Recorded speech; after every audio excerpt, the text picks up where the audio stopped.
Meus irmãos, nós estamos falando sobre este assunto já há alguns dias e considerando o trabalho de missões que neste ano está comemorando 50 anos, nós queremos assim trazer uma palavra sobre este assunto que é a evangelização, a missão. E aqui há algumas perguntas que há uma necessidade de uma resposta. E queremos lembrá-las outra vez. Porque tem uma afirmação dizendo: todo aquele que invocar o nome do Senhor será salvo. Todo aquele que invocar o nome do Senhor será salvo. Muito bem. Agora, para ser salvo, precisa invocar o nome do Senhor. Então, vem agora as perguntas.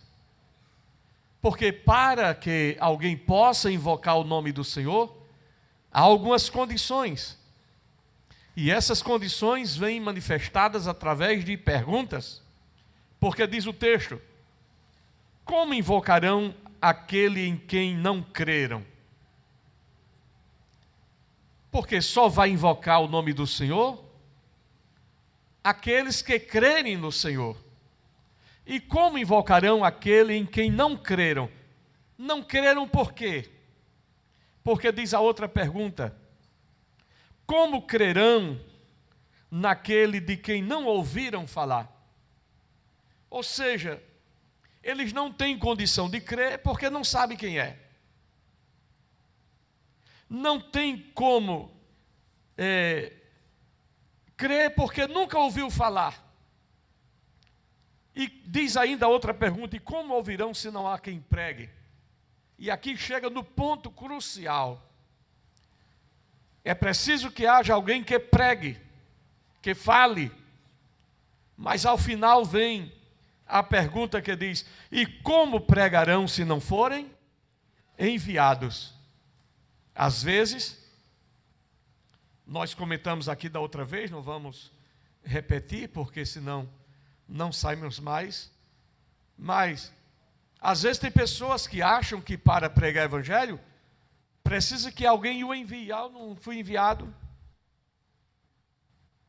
Se o pastor quiser me enviar, eu vou para tal lugar. Eu vou para o campo missionário em tal lugar. Não. Você foi enviado quando você aceitou Jesus como seu Salvador. Todo aquele que recebe Jesus como seu Salvador passa a ter uma responsabilidade também de pregar o Evangelho. Porque a Bíblia diz assim: de graça, dai. Então, se eu recebi o Evangelho, eu devo também transmitir o Evangelho. E se fosse pouco isso, o próprio Jesus disse: ide por todo mundo, pregai o Evangelho a toda criatura. Quem crê e for batizado será salvo, quem não crê será condenado. Em ainda Mateus 28 diz: portanto, ide e fazei discípulos em todas as nações. Então, esta ordem já foi dada. Este ide já foi manifesto. Então, esse ide não é um pedido, é uma ordem. Não está dizendo vá, por favor. Está dizendo vá. Ide é o imperativo afirmativo do verbo ir. Ide. Fazei é o imperativo afirmativo do verbo fazer. Ide. Fazei. Está o verbo no imperativo afirmativo. Ou seja, é uma ordem estabelecida pelo Senhor. Então, quando olhamos para isto, nós começamos a verificar, a perceber, a descobrir a necessidade da evangelização, a necessidade de se pregar o Evangelho, a necessidade de anunciar a palavra de Deus. Então isto é muito real aqui. Mas como ouvirão se não há quem pregue? E como pregarão se não forem enviados? Mas a primeira pergunta que diz é: como ouvirão, ou como, pois, invocarão aquele em quem não creram? Ou seja, fala do autor da nossa fé, do Cristo. E quem diz o homens que eu sou? Pedro respondeu o quê? Tu és o Cristo, o Filho do Deus vivo. Por quê? Porque eles ouviram, eles receberam. E ali estavam agora, Pedro estava ali confessando quem era Jesus. Quando nós olhamos isto, então nós começamos a perceber que não é apenas ir, é ter a mensagem certa para levar. Como invocarão aquele em quem não ouviram falar? Como crerão? Como receberão? E como é que nós conhecemos a Deus? Pela palavra de Deus. É a palavra de Deus que hoje é manifesta e entregue para nós, que nos revela quem é Deus e que nos revela o plano da salvação. Então, é com base nisto que estamos agora comentando em relação à carta de Paulo aos Efésios, no capítulo 1.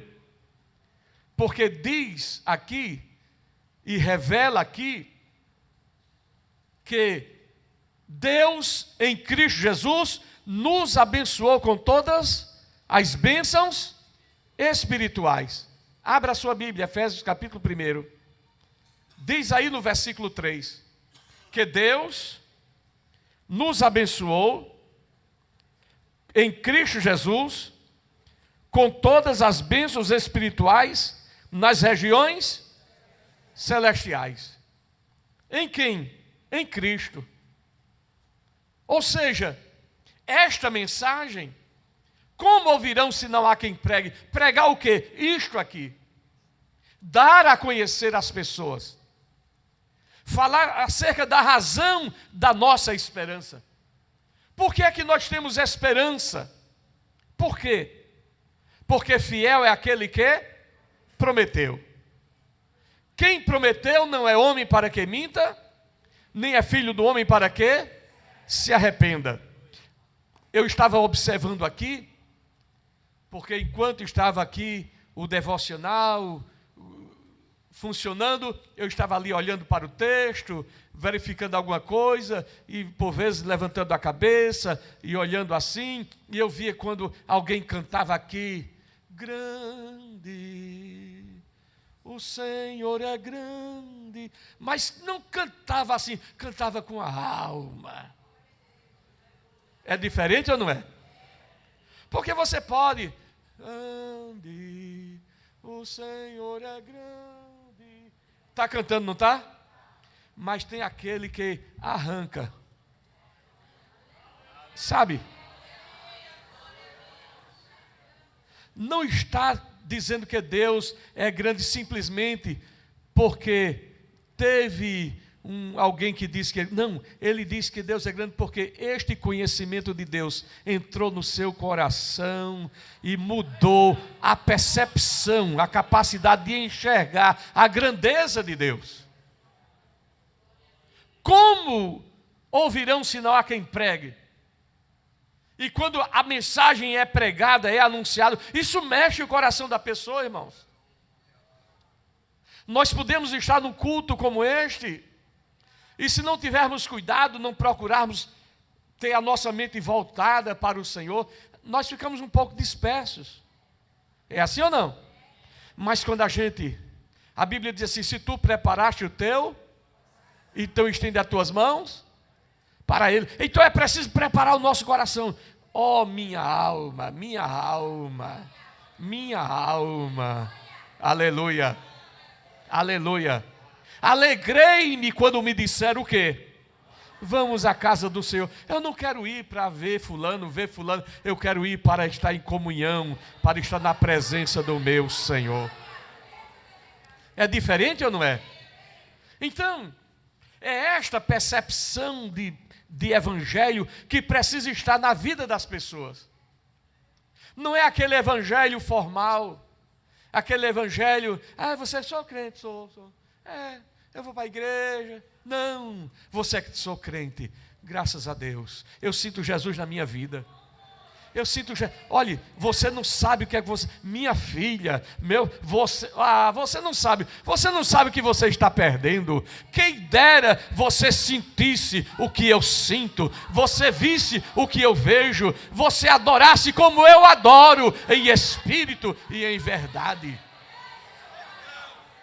Este evangelho precisa ser levado às pessoas. Não é apenas a pessoa se emocionar, vir aqui à frente, levantar a mão, não é isso. O evangelho é mudança, é transformação. O evangelho é poder de Deus e é salvação para todo aquele que crê. E é este evangelho que produz a mudança necessária na vida da pessoa. E é sobre esse evangelho que nós estamos falando.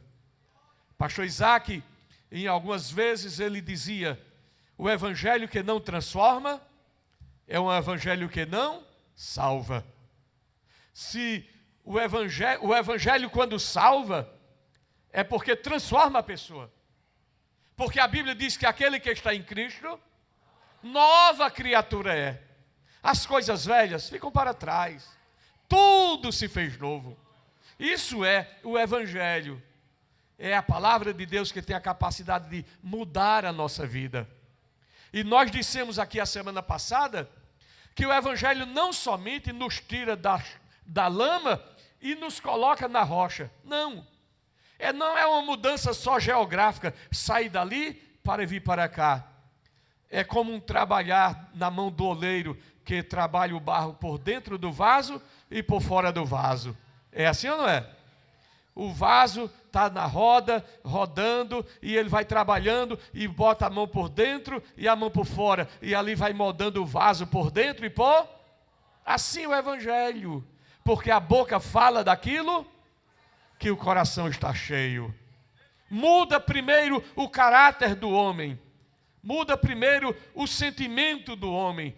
Por isso a Bíblia diz que haja em vós o mesmo sentimento que houve em Cristo Jesus. O sentimento muda, a visão muda, o ouvido muda, a língua muda, tudo muda, o caminho muda, até o cheiro muda, porque agora temos o bom cheiro de Cristo. Tudo muda na nossa vida, porque nós fomos atingidos poderosamente pelo poder do Evangelho de Cristo Jesus. Então, meus irmãos, avançando aqui, conforme estamos falando aqui ainda em Efésios, sobre esta pregação, como ouvirão que se não há quem pregue? Aí a Bíblia diz aqui, que capítulo 1, a partir do versículo 3 da carta aos Efésios, no versículo 7 diz: em quem temos a redenção. Quem é esta pessoa em quem temos a redenção?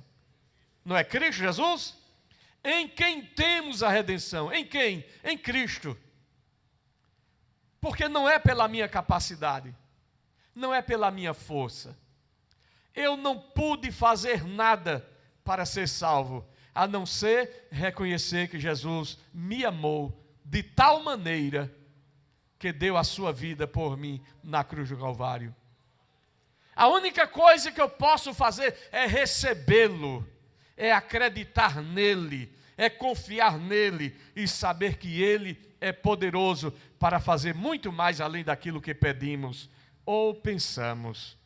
Em quem temos a redenção pelo seu sangue, a remissão dos nossos delitos, segundo as riquezas da sua, não é segundo a riqueza do meu comportamento, não é segundo a riqueza do meu jeito de ser. Eu sou tão bonzinho, eu sou tão arrumadinho. Não é isso. Não é que a gente não pode, a gente vai ser ruim. Não é que a gente vai andar desmantelado, não é isso. Eu devo ser uma pessoa boa, não para ser salvo, mas porque eu sou salvo, é diferente. Eu devo andar direito, não para ser salvo, mas porque eu sou salvo. Eu devo ser uma pessoa digna, não para ser salvo, mas o ser salvo aqui não é a causa da minha salvação, é consequência da minha salvação. Porque primeiro vem o Evangelho e transforma tudo, e quando ele transforma, aí eu vou ser mudado em uma nova criatura.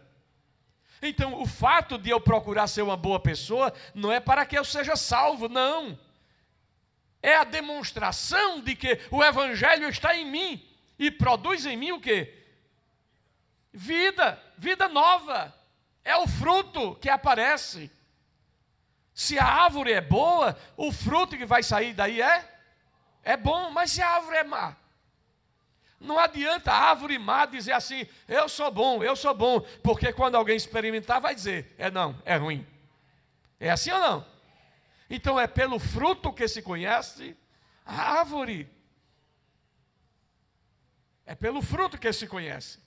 Então, não é, aí a Bíblia diz, que diremos, pois? Está na carta aos Romanos, capítulo 6. Permaneceremos no pecado para que a graça de Deus abunde? Se nós morremos para o pecado, como viveremos ainda nele? É isso que Paulo fala. Não é porque eu fui salvo pela graça que eu vou continuar pecando, errando, andando diferente, não. Eu devo ter nova vida para que essa graça seja manifesta em mim. Para que o mundo possa ver em mim a graça de Deus, não eu, mas a graça de Deus em mim. Porque a Bíblia diz, vós sois a luz do mundo, vós sois o sal da terra. Por quê? Porque nós somos melhores? Ou porque Jesus está em nós? É diferente, não é? Eu sou o cara. Eu sou o último pacote de sal da terra. Eu sou o último vagalume na noite escura. Não. Se não é Cristo em nossa vida, nós estaremos apagados. Se não é Jesus na nossa vida, o sal se torna insípido. Não terá valor o sal na nossa vida. Por isso, há essa necessidade de compreender. Mas a Bíblia diz ainda, segundo as riquezas da sua graça. A graça de quem? De Cristo Jesus. A graça de Cristo, a qual nos deu, por quanto? No versículo 6 diz, a qual nos deu gratuitamente. Está no versículo 6. Nos deu de graça. É a graça que foi nos dada de graça. Mas a graça custou o preço de quem? Custou um preço para quem? Para Jesus. A graça não foi de graça. A graça é de graça para mim. Mas não foi de graça. Alguém pagou o preço. Jesus pagou o preço na cruz do Calvário. Então, diz a Bíblia, que Ele fez abundar para conosco em toda sabedoria e prudência. Nós comentamos até aqui na semana passada. E vamos seguir. Diz o texto aqui, no versículo 9. Fique com a sua Bíblia aberta. Que Ele, diz o texto, fazendo-nos conhecer o mistério da sua vontade, segundo o seu beneplácito que nele propôs, fazendo-nos conhecer o mistério da sua vontade, segundo o seu beneplácito que nele propôs. Parece tão difícil, mas vamos debulhar isso aqui. Ele fez o que havia resolvido fazer.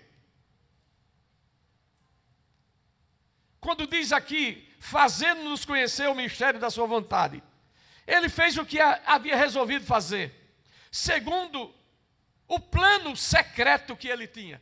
O mistério aqui era o plano secreto de Deus, que ninguém sabia. Era um plano secreto. Não é? Que ele tinha decidido realizar, manifestar, através de quem? Através de quem? De Cristo. O plano secreto de Deus, aquilo que estava escondido desde antes da fundação do mundo, era o plano secreto de Deus, era o mistério de Deus, que ele resolveu revelar, mostrar, através da pessoa de Cristo Jesus. O plano que ele havia decidido, ele agora manifesta através de Cristo Jesus. Ele se dá a conhecer. E a Bíblia diz no capítulo 1 de João, ele veio para o que era seu, e os seus não o receberam, mas a todos quantos o receberam, deu-lhes o poder, a capacidade, o direito, o privilégio de se tornarem filhos de Deus, aos que creem no seu nome. Então isso que estava escondido, isto que Adão não sabia, Abraão não sabia, Isaac não sabia, Isaías teve como que uma visão, eis que uma virgem conceberá e dará luz a um filho, foi assim ou não? Começava alguns lampejos, algumas revelações, algumas manifestações, algumas profecias apontando para Jesus.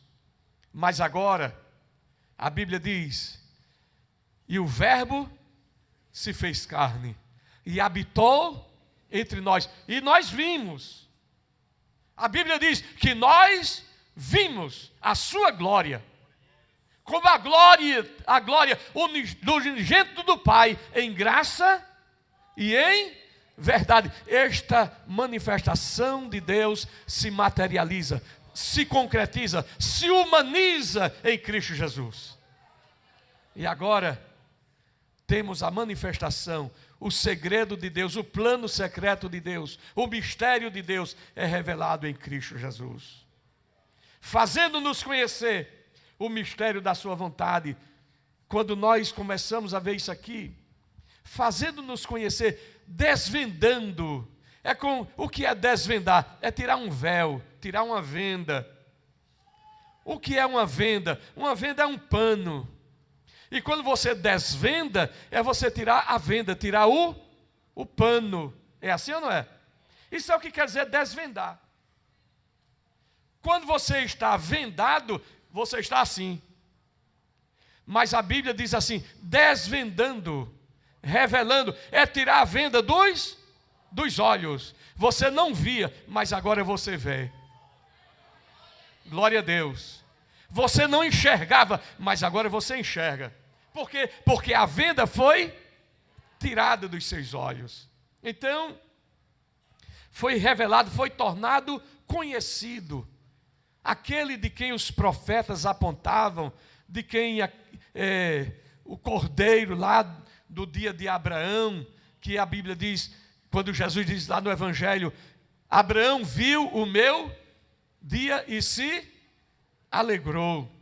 Por quê? Porque lá no monte, diz a Bíblia que Abraão olhou para trás e viu o animal preso nos galhos ali. E aquele animal foi colocado em substituição a Isaque. Foi o cordeiro que substituiu. E quando aquilo é uma visão profética de que Jesus, quando alguém disse assim, és tu maior do que o nosso pai Abraão? Jesus olhou para eles e disse assim, antes que Abraão existisse, eu sou. Aleluia, aleluia. Por isso a Bíblia diz que Abraão viu o meu dia e se alegrou. Por quê? Porque de uma maneira profética é como se Abraão olhasse para trás, porque Jesus era antes dele e viu naquele animal a pessoa de Cristo Jesus, que seria sacrificado, como foi sacrificado aquele cordeiro no lugar de Isaque, seu filho. Por isso João, ele diz, eis o cordeiro de Deus que tira o pecado do mundo. Mas vamos adiante, irmãos. Então, desvendando-nos, quando a gente vai debulhando, vai ficando mais fácil, não vai? Para entender? Porque quando a gente lê assim, vamos ler de novo para a gente ver se não fica difícil. Fazendo-nos conhecer o mistério da sua vontade, segundo o seu beneplácito que nele propôs. Fica tão difícil às vezes entender assim, não é? Mas fazendo-nos conhecer significa o quê? Tornar conhecido, desvendar, tirar o véu, tirar aquilo que está encobrindo, traz a ideia de revelar a intimidade de Deus. Aquilo que está oculto em Deus, Ele revela para a gente. Aquilo que Ele não conta assim de maneira aberta, que não contou de maneira aberta antes, Ele conta agora. Ele se dá a conhecer. Porque quando chegaram para Jesus, mostra-nos o Pai. Foi assim ou não? Mostra-nos o Pai. Aí Jesus disse o quê? Há tanto tempo estou convosco. Quem me vê, a mim vê o meu Pai. Eu estou aqui. Eu estou aqui. Porque eu e o Pai somos um. Glória a Jesus. Glória a Jesus. Esse Jesus é maravilhoso, não é, irmão? Ah, se eu pudesse, olha, eu aperto assim, parece que eu estou sentindo Ele. Glória a Deus. Que Jesus maravilhoso é esse nosso. Glória a Deus. Então Ele se dá a conhecer, Ele se revela a fim de que a gente compreenda corretamente o que é essa vontade de Deus, esse desejo do Senhor. Qual o objetivo da revelação de Deus? Eu ouvia hoje uma reportagem falando que há uma corrente que foi decidida desde o Vaticano II, mas que estava como que encoberto, e ultimamente está se tornando mais claras as coisas, que é a questão do ecumenismo, de que todos os caminhos levam para Deus.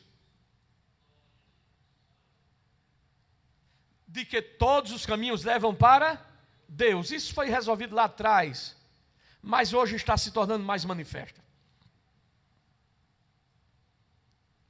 Então, na visão antiga, parece que só quem era salvo era aquele que estava lá, na chamada Igreja Católica.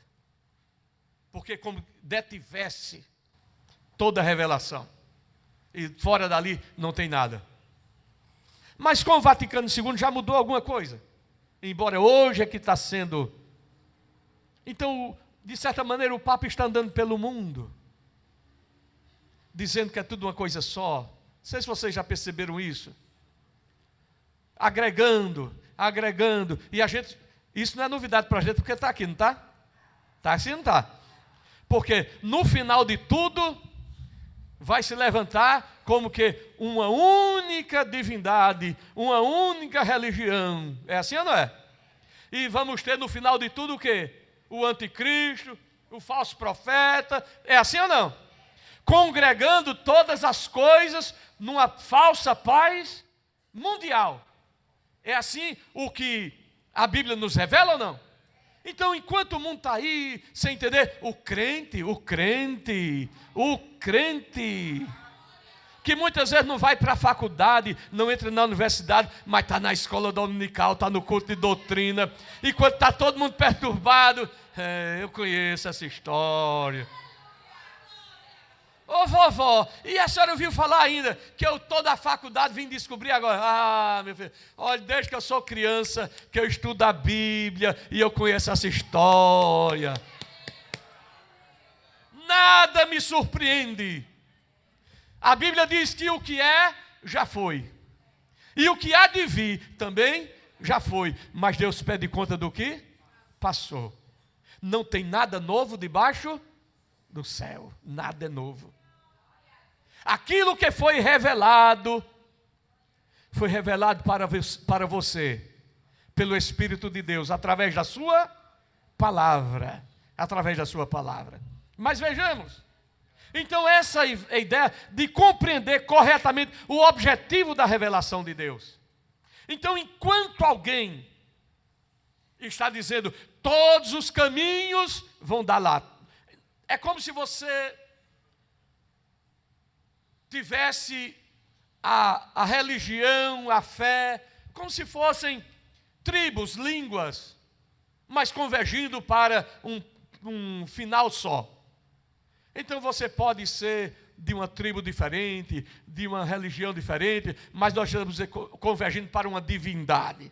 Ora, aí, isso baseado em quê, irmãos? No relativismo.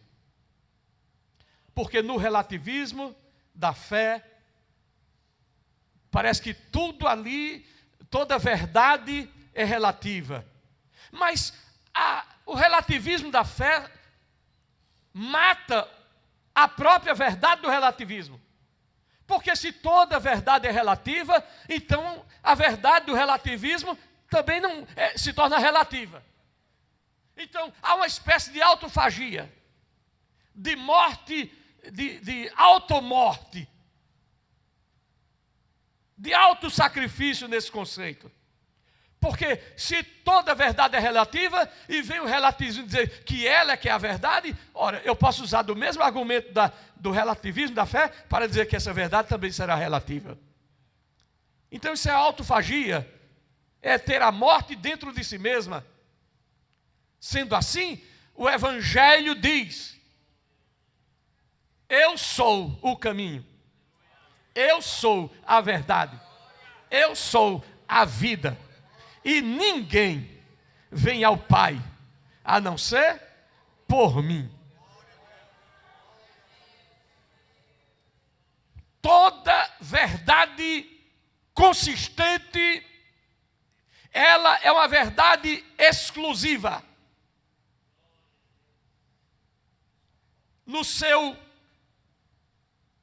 ente de verdade. Quando eu digo que 2 mais 2 é igual a... Isso é uma verdade matemática ou não? Eu posso relativizar isso? Eu posso dizer assim, 2 mais 2 pode ser 4,1. Pode ser? Não, porque é uma verdade matemática? Sim ou não? Quando eu digo que 1 mais 1 é igual a 2, eu posso somar 1 mais 1 e dar 2, ou eu posso criar funções, inequações, e criar um cálculo matemático de encher um quadro inteiro, mas o resultado final vai ser igual a 2. 1 mais 1 é igual a 2. Pelo caminho perto ou pelo caminho longo, vai ter que dar 2, porque é uma verdade matemática. A verdade do Evangelho não tem como ser negociada. Não tem como dizer, olhe, o Evangelho diz assim, que razão teria Jesus para vir ao mundo, morrer pelo homem, para facilitar a vida daquele que pensa diferente, para alcançar a salvação. Não precisaria ele ter vindo? Ele ficaria lá mesmo e apenas estimulava os diversos profetas ou mestres das mais variadas religiões, encaminhando-as para um caminho só. Isso é de uma coisa incompreensível do ponto de vista da inteligência humana. Mas a Bíblia diz que Ele é o único caminho, é a única verdade e a única vida. E ninguém vem, ninguém vem ao Pai, a não ser por mim. Isso aqui, irmão, fecha toda a porta para qualquer pensamento, para qualquer raciocínio, para qualquer inteligência, para qualquer desejo, para qualquer vontade. É somente Jesus, somente Jesus. Mas pastor, e as outras pessoas? Como ouvirão se não há quem pregue? E como crerão daquele que não ouviram falar? Por isso Jesus disse, ide por todo mundo e pregai o Evangelho a toda criatura. Quem crê e for batizado será salvo, mas quem não crê será condenado. Como Deus vai dizer através da sua palavra que o caminho é Cristo, que a verdade é Cristo, que a salvação é Cristo, que tudo é Cristo, que todas as coisas foram criadas por Ele e sem Ele nada do que se foi feito se fez. E depois vai dizer assim: bom, mas eu posso abrir um espaço aqui para aquele, para aquele, para aquele. Não, não, não. Ele, Jesus, é o Cordeiro de Deus que tira, que arranca, que apaga o pecado do homem. Só Jesus. Só Jesus. Então, fazendo-nos conhecer, desvendando os nossos olhos. Aqui temos uma ênfase desta revelação de Deus. Porque a Bíblia nos diz, em Colossenses 1 e 9, por esta razão, Colossenses 1 e 9, por esta razão, nós também, desde o dia em que o ouvimos, não cessamos de orar por vós e de pedir que sejais cheios do conhecimento da sua vontade em toda sabedoria e inteligência espiritual.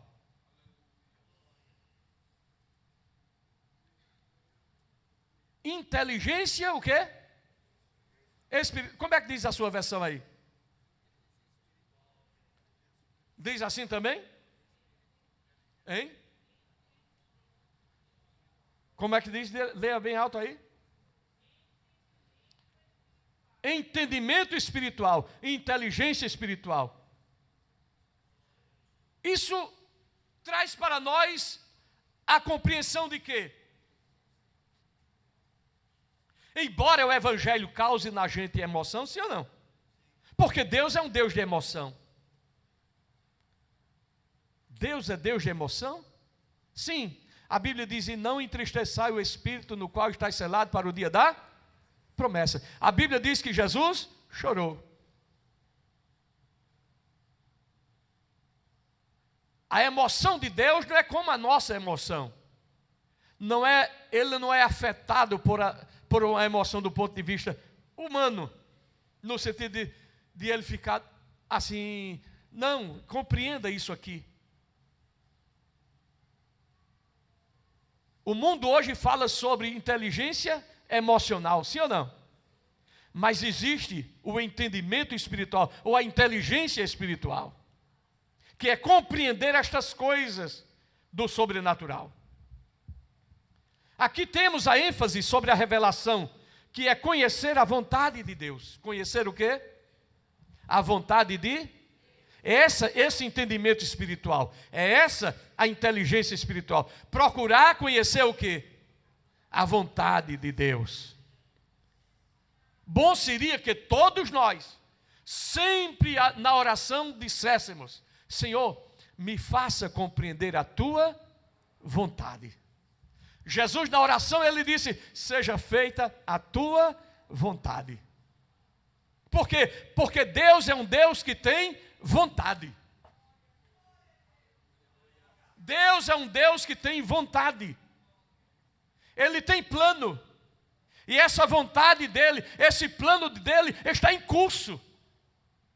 Está em curso na tua vida, na minha vida. A Bíblia diz, no livro de Isaías, foi da vontade do Senhor moê-lo. Sim ou não? Moê-lo, esmagá-lo. Quando Jesus vai para o Jordão para ser batizado, João chega: não, Senhor, eu que devo ser batizado por ti e tu não por mim. E Jesus diz para João: deixa por agora, para que em mim se cumpra o quê? Toda a vontade de Deus. Deus tem vontade. A vontade de Deus está manifesta. Quando Ele encaminha, quando Ele dirige, Ele está cumprindo a sua vontade. Foi da vontade do Senhor que nós fôssemos alcançados. Porque se não fosse da vontade dEle, não teria ninguém aqui. Foi Ele que, pela vontade dEle, pelo plano dEle, Ele desceu e se fez carne. Foi Ele que pela vontade dEle deu o seu Filho. Por sua vontade Ele deu. E o Verbo se fez, mas não deixou de ser Deus. Era 100% homem e 100% Deus. E Ele aqui agiu como homem, embora fosse Deus. Mas agiu na virtude do Espírito. Porque diz a Bíblia, o Espírito do Senhor está sobre mim. E quando ele leu aquele texto, o que foi que ele fez? Ele se sentou. E todo mundo ficou espantado, olhando para ele. Por quê? Porque ele sentou na cadeira da sinagoga. Então essa vontade do Senhor para conosco, diz a Bíblia, que a vontade dele é boa, é o quê? Perfeita e é agradável. Veja que coisa interessante. Você vê a palavra vontade, mas ela tem uma conexão muito ampla, não tem? Isso não estava nem escrito, eu me lembrei agora. Ou foi da vontade do Senhor me fazer lembrar. Porque a vontade dele é boa, é perfeita e é agradável. A Bíblia nos diz, eu bem sei os planos que estou projetando para vós. Planos de bem e não de mal, para vos dar um futuro e uma esperança. Então o plano de Deus para o homem é bom. Qual é o plano de Deus para o homem? É a salvação. Qual é o plano de Deus para o homem? É Jesus. Jesus é a porta. Jesus é a reconciliação. Jesus é o perdão. Jesus é a restauração. Jesus é tudo que o homem precisa. Porque a vontade dele é que todos se salvem, sim ou não? Ele veio para morrer por todos, mas nem todos o receberam. Mas todos quantos o receberam, deu-lhes o direito, o poder, a capacidade de serem filhos de Deus. Então, a Bíblia nos mostra que coisa extraordinária, Jesus. Fazendo-nos conhecer, desvendando, mostrando. E agora, aqui temos a ênfase, que é conhecer a vontade de Deus. Colossenses 1:4 diz ainda, porquanto ouvimos da vossa fé em Cristo Jesus e do amor que tendes para com todos os santos. Nós ouvimos, mas oramos também. Aqui ele declara o que em particular ele ora. Graças damos a Deus, Pai de nosso Senhor Jesus Cristo, orando sempre por vós. É o sentimento do apóstolo, orar para que eles tenham esta revelação, para que eles percebam esse mistério revelado e esta vontade de Deus. E diz o texto, sejais cheios,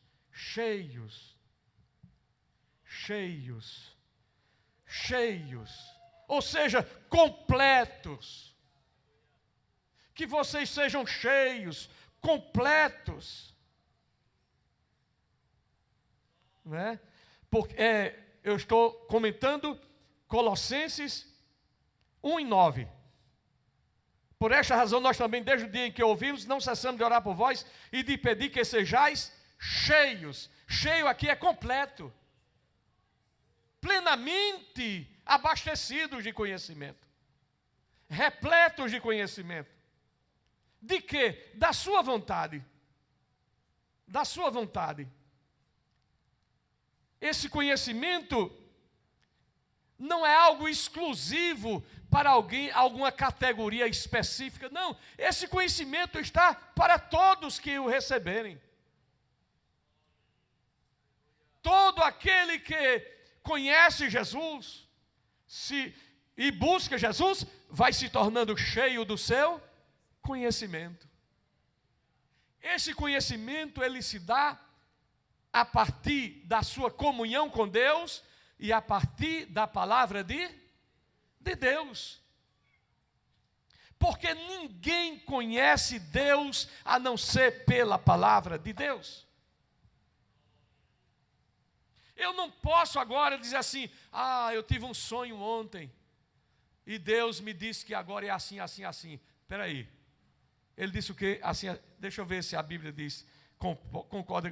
Não, isso aí não. A Bíblia não diz isso. Você foi dormir com a barriga cheia, meu filho. Um anjo desceu do céu, disse Paulo. E me disse outra coisa, além daquilo que já foi dito. Foi o que ele disse? Seja anátema. Paulo, ele vacinou a igreja contra ele mesmo. Porque ele disse, pode ser que eu me desvie amanhã. E eu volte aqui pregando outra coisa. Não receba não, porque eu vou estar desviado. Aceite aquilo que eu ensinei até agora. Porque se eu vier amanhã dizendo outra coisa, daquela que eu estou dizendo até hoje, não receba mais, porque eu vou estar desviado. Anjo do céu, não importa. Foi visão, foi glória, foi fogo, foi tanta coisa. Espera aí, o que é que a Bíblia diz? Está fora da Bíblia. Não receba. É anjo do inimigo. Porque a Bíblia diz que ele pode se transfigurar em anjo de luz. Se a Bíblia não concorda com aquilo, pule fora, irmão. Feche a porta. Não receba. Diga assim, eu prefiro Jesus. Vai para lá com tua história cumprida, porque Jesus é mais simples do que isso tudo que tu está falando aí. Eu não preciso de nada disso. O que eu preciso é crer no meu Jesus, confiar nele, porque eu sei que dele eu terei a recompensa e a salvação. Então, quando a Bíblia diz conhecer da vontade de Deus, essa vontade de Deus é, do ponto de vista mais prático, é de que maneira eu devo andar. Qual é a vontade de Deus para um crente? A Bíblia diz, aquele que furtava não furte, sim ou não? Por quê? Se o Evangelho entrou na minha vida, eu não posso mais andar naquele mundo que eu andava antes. Então essa vontade do ponto de vista... A hora acabou, irmão. Me dê um minutinho só para eu... Misericórdia, eu nem vi. Só um minutinho.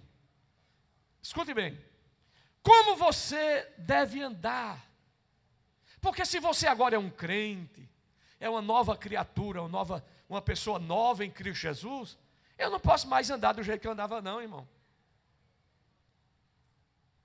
Se eu andava por aí todo relaxado do ponto, não é calmo não. O relaxado que eu falo aqui não é calmo não. Porque eu estou relaxado, eu estou calmo. Relaxado do ponto de vista de não estar conforme eu devo andar. Em todo o sentido da vida. Porque a primeira coisa que eu posso ver é a minha aparência, sim ou não? Antes de qualquer coisa sair, eu vejo a aparência. Então, desde a minha aparência, eu não preciso que ninguém me diga como eu devo andar, mas se eu olhar no espelho, olha assim e diz, sabe uma coisa, eu sou crente, mas eu posso fazer um cabelo de pica-pau aqui, pintar de toda cor. Eu vou chocar ou não? Vou chocar ou não vou? Aí a Bíblia diz, andei de forma que não deis escândalo, nem a judeu, nem a gentil, nem a igreja do... Pronto. Eu não tenho coisa melhor para dizer para mim do que a palavra de Deus quando eu olho no espelho. Eu olho lá e digo assim, eu estou bem, estou com cara de crente, com jeito de crente. Não é assim? Então isso é tudo na nossa vida, irmãos. Eu devo andar e me comportar do modo digno do Evangelho. Sim ou não? O que é andar do modo digno do Evangelho? Aí tem pessoas que vão ter muitas reticências, vão entrar nos pormenores. Eu digo apenas isso, ande do modo digno do Evangelho. Ande do modo digno do Evangelho. Ande do modo digno do Evangelho. E que modo é esse? O Espírito de Deus fala no teu coração, fala na tua mente. O Espírito de Deus, ele declara do jeito que ele quer que você esteja. Agora, se eu olho assim e fico desconfiado, é porque tem coisa que não está bem. É assim ou não? Se eu ando de um jeito e de repente vou querer ficar me escondendo e tal, é porque a coisa não está bem, porque nem eu mesmo estou acreditando. A não ser que chega um tempo que a mente fica cauterizada. Mas é outra história. Então, diz aqui, Efésios capítulo 5. Eu já vou concluir. Eu sempre falo isso aqui, mas eu ainda vou fazer. Eu vou fazer uma vigília de doutrina. Começar 10 horas da manhã até 5. 10 horas da noite até 5 da manhã. Eu quero ver quem vai aguentar. Vou fazer, viu? Vocês têm coragem de vir? Pegar assim aqui.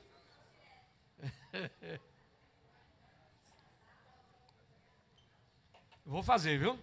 Quero ver quem tem coragem. Se alguém dormir, eu não posso querer ser melhor do que Paulo, né? Porque Paulo pregou, entrou pela madrugada, o menino. Aí um pastor estava pregando, aí passou muito tempo.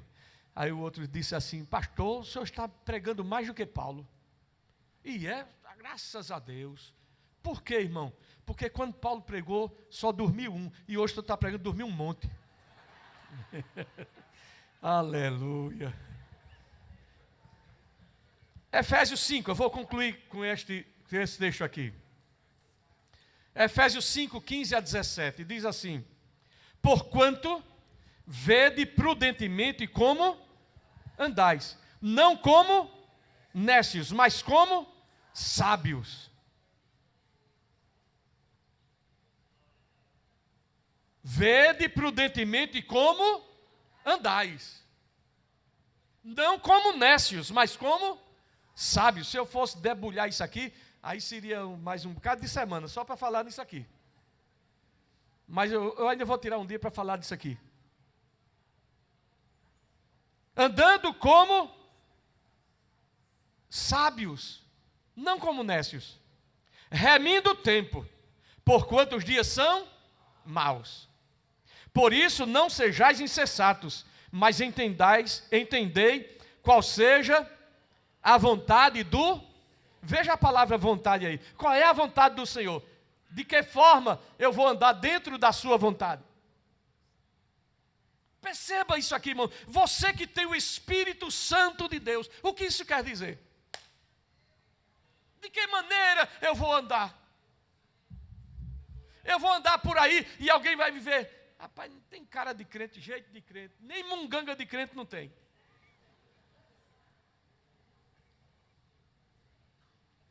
Mas o crente de longe, a pessoa olha assim, olha, só pelo jeito de andar é crente. Daqui eu vejo, é feita aquela mulher que olhava o profeta passar, ela disse o quê? Vejo o quê? Ela disse o quê? Vejo que esse homem que passa é um santo homem de Deus. Que o mundo possa olhar para nós como crentes e ver que nós somos crentes. Não apenas daquilo que falamos, mas daquilo também que eles enxergam em nós. Foi em Antioquia. Vou chegar lá, estou adiantando aqui o processo. Mas só para concluir aqui. A gente não terminou o versículo não. Mas entenda. Em Antioquia, pela primeira vez, aqueles homens foram chamados de cristãos. Por quê? Porque pregavam sobre Jesus, andavam como Jesus, viviam como Jesus, procediam como Jesus, e eles se identificavam como cristãos. Que o mundo possa olhar para nós hoje e ver que nós somos o quê? Cristãos. Não de nome, mas de verdade. Que Deus nos abençoe. Que Deus nos ajude. Eu quero parar aqui. E se Deus permitir, sexta-feira a gente continua. Tá bem? Aleluia. É uma pena que o tempo passa muito rápido. Mas, deixa eu ver aqui onde eu parei, para não me esquecer. Então, meus irmãos, que Deus nos ajude e nos guarde, e que possamos seguir em frente. Amém? Agora você pode fazer a sua contribuição através do Pix, uma operação rápida, segura e sem custos. Abra o aplicativo do seu banco, clique na opção Pix e em seguida vá na opção Transferência. Depois é só digitar nossa chave Pix, que pode ser o nosso CNPJ 11 120 490 0001 86. Nosso e-mail contribua@eadalp.org.br ou nosso celular 81-98883-2755. Verifique se a contribuição é para a Igreja Evangélica Assembleia de Deus em Abreu Lima, Pernambuco. Confirme a transferência e depois siga o procedimento do seu banco. Anote nossas chaves Pix para não esquecer. CNPJ 11 120 490 0001 86. E-mail contribua@iadalp.org.br. Celular 81-98883-2755. Você está contribuindo para o crescimento da obra de Deus.